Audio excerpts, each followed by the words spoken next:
kama Nebukadreza wakati alipokuwa mfalme wa Babeli, akaamuru watu kuiabudu sanamu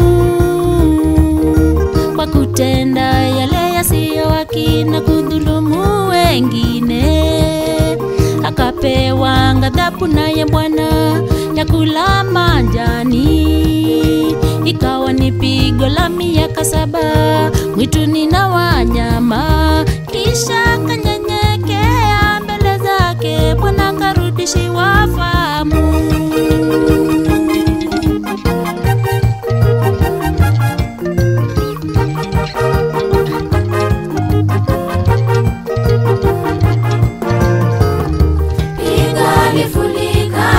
Litakapokuja litakuangamiza wewe uliyemkana na kudhulumu wale walio haki.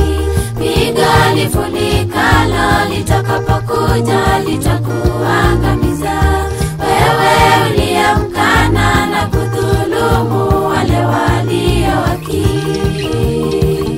Bwana, mimi nimechoka kwa kukungoja wewe. Jicho langu limeharibika kwa masumbufu na kuchaka kwa sababu ya wanaoniudhi. Bwana, mimi nimechoka kwa kukungoja wewe. Jicho langu limeharibika kwa masumbufu na kuchaka kwa sababu ya wanaoniudhi. Yeye ndiye mwamuzi na Mungu mwenye haki, ufalme wake udumu toka kizazi hata kizazi. Yeye ndiye mwamuzi na Mungu mwenye haki, ufalme wake udumu toka kizazi hata kizazi. Mshauri wa ajabu apitaye viumbe vyote kwa hekima. Mshauri wa ajabu apitaye viumbe vyote kwa hekima.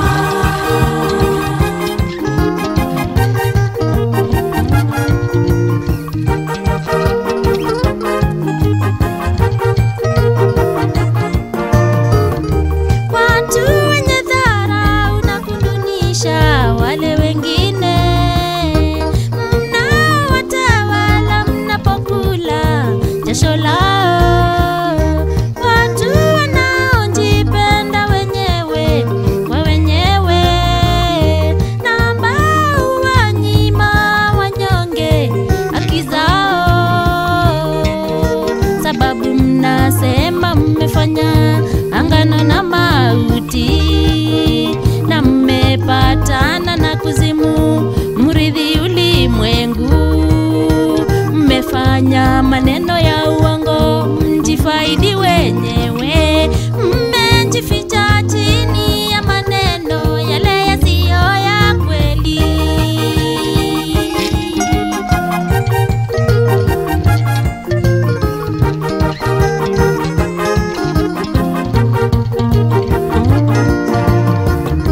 Piga lifunikalo litakapokuja litakuangamiza wewe uliyemkana na kudhulumu wale walio haki.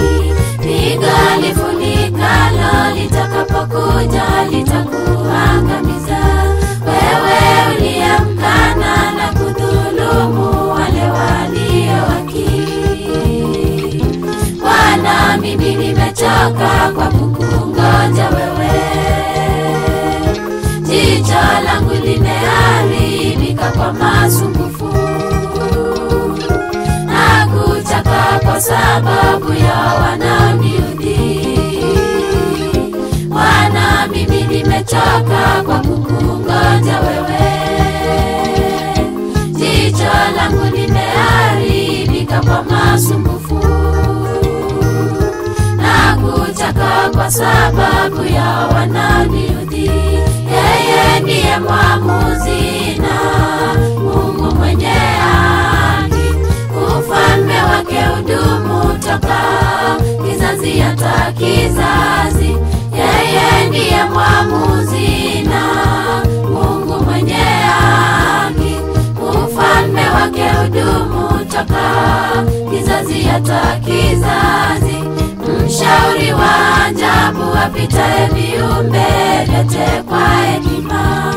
Mshauri wa ajabu apitaye viumbe vyote kwa hekima.